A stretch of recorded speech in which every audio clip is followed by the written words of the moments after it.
And if you go back to the 18th century, for example, you find a lot of poets writing about specific regional landscapes within Northern Ireland. And very often they're thinking about those landscapes as carrying history in them. Northern Ireland has a long history of ecological poetry. The relationship between poetry and environment in Northern Ireland has evolved over a long period of time. Well, if you go back to the early poetry, some of the engagement with what we would call now ecological issues obviously works in quite a different way to it does for our modern sensibility, because we have scientific knowledge that was only beginning in that period. So the sense in which some of the poems engaging, for example, with strange weather events, so storms, for example, are quite exploratory. They don't quite understand the phenomenon and they're exploring it in the poetry.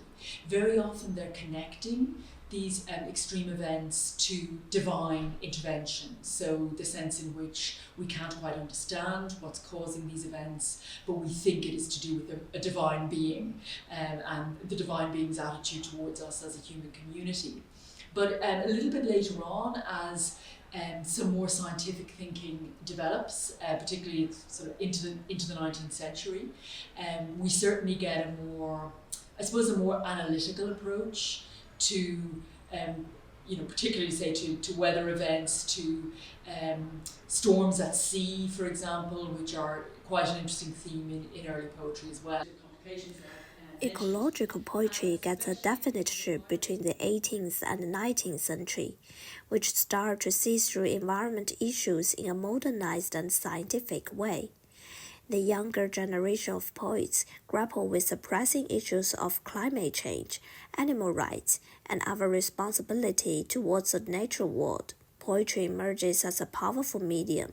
But my point is that poetry has the capacity to combine the philosophical, scientific, and the emotional together.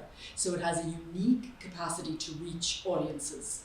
It can also be translated, it can travel around the world. So it has this capacity for an enormous audience, potentially. And it has this capacity to reach our emotional centre. And so for that reason, I think we're able to broach particular questions, to move people, to make people think in new ways, in innovative ways about the planet and about their environment in a way that scientific thinking can only partly do. Humans still in a privileged position. Being attentive and thinking about nature are key to understand the environment. I think one of the trends in eco-criticism that's really growing is that sense of that humans are part of that larger picture, and that we need to think in terms of issues of social justice, for example, alongside issues of the eco-critical all the time.